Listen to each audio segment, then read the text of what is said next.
this is Sachin here. You are listening to a podcast series, Anubhav, a joint initiative of National Institute of Social Defence, Ministry of Social Justice and Empowerment, Government of India, and Media for Community Foundation, New Delhi. This project is conceived and designed by Dr. R. Sridhar along with Sri Alok Verma. You can contact National Toll-Free Helpline for Senior Citizen 14567, I repeat 14567, for information regarding doctors, hospitals, old age homes and activity centers, legal guidance, emotional support and direct intervention addressing abuse of elders and rescue of homeless abandoned elders. This program is exclusively brought to you by Heritage Foundation.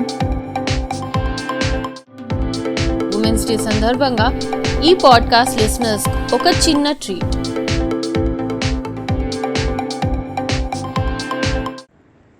నమస్కారం, నా పేరు వేదుల గౌరీ శాస్త్రి. నేను చిత్రాలు గీస్తూ ఉంటాను. నా చిత్రాలు ముఖ్యంగా మన తెలుగు సంస్కృతి, మన దేశంలో చాలా కుటుంబాలు ఒకప్పుడు కలిసికట్టుగా ఐకమత్యంగా ఉండేవారు. ఆ సబ్జెక్ట్ మీదే ఎక్కువ వేస్తూ ఉండేదాన్ని. నాకు 60 ఏట దాటిన తర్వాతే నేను ఎక్కువగా వేయడం మొదలెట్టాను. నా చిత్రాల్లో ముఖ్యమైనవి తల్లి కూతుళ్ళ అనుబంధం. కూతురంటే చాలామందికి అయ్యో కూతురు పుట్టిందే అనుకుంటారు, కానీ మహాలక్ష్మి పుట్టిందని అనుకోవాలి. కూతురు చాలా అదృష్టవంతులకే పుడుతుందని నేను భావిస్తాను.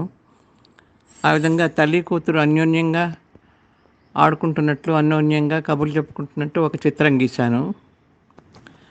తర్వాత అత్త, కోడలు, మనవలు అందరూ కలిసికట్టుగా కూర్చుని పండగలకి పిండి వంటలు చేసుకోవడం, ఒకరితో ఒకరు సరదాగా కబుర్లు చెప్పుకోవడం, వెనకాల మామగారు సరుకులు సంచి అందివ్వడం, ఇలాంటివన్నీ ఉండేట్టుగా ఒక చిత్రం గీశాను. అది చాలామందికి నచ్చింది. ఆ చిత్రం ఒకప్పుడు పిండి వంటలు చేసుకోవడం అంటే ఒకళ్ళు ఇంట్లో కూర్చొని చేసుకునేవారు కాదు. నలుగురు కలిసి ఒక లోగిల్లో అందరూ ఏకభావంతో కలిసి ఉంటే కలదుసుకం అనే భావంతో అందరూ కలిసి కుటుంబ సభ్యులంతా కూర్చుని చేసుకునేవారు, సరదాగా కబుర్లు చెప్పుకుంటూ. ఇప్పుడే ఉంది, అలాంటి సన్నివేశాలు లేవు, అలాంటి సందర్భాలు లేవు.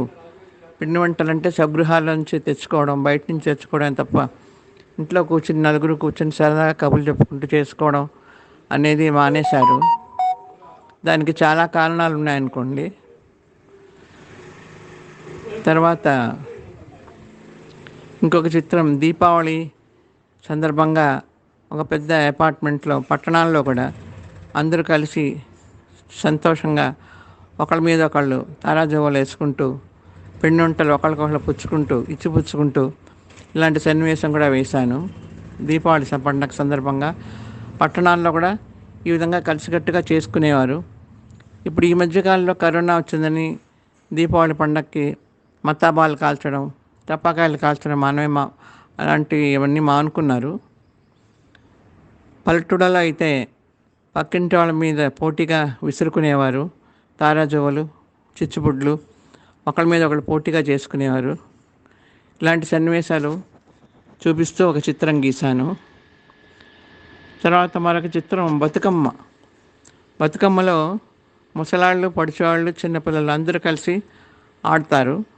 మధ్యలో బతుకమ్మ దేవతని పువ్వులు గుంపులుగా పెట్టి చుట్టూతో డ్యాన్స్ చేస్తారు. అదొక సన్నివేశం. అందులో అన్ని రకాల వయసుల వాళ్ళు పాల్గొనేటట్టుగా వేశాను. ఈ విధమైన సన్నివేశాలన్నీ చూపించి కొన్ని బొమ్మలు వేశాను. ఇదంతా నా 60 ఏట దాటిన తర్వాతే సంగీతం కూడా అభివృద్ధి చేసుకున్నాను. నా 60 సంగీతం సాధనలో 60 ఏళ్ళు దాటిన తర్వాత ఇవన్నీ చేయడం మొదలెట్టాను. నాకు ఇవన్నీ చాలా స్ఫూర్తిదాయకంగా ఉండేవి. ఇవన్నీ మీతో చెప్పుకోవాలని నా అభిలాష. విన్నందుకు నా ధన్యవాదాలు. You are listening to a podcast series, Anubhav, a joint initiative of National Institute of Social Defence, Ministry of Social Justice and Empowerment, Government of India, and Media for Community Foundation, New Delhi. This project is conceived and designed by Dr. R. Sridhar along with Sri Alok Verma. You can contact National Toll-Free Helpline for Senior Citizen 14567. I repeat 14567 for information regarding doctors, hospitals, old age homes and activity centers, legal guidance, emotional support and direct intervention addressing abuse of elders and rescue of homeless abandoned elders. This program is exclusively brought to you by Heritage Foundation,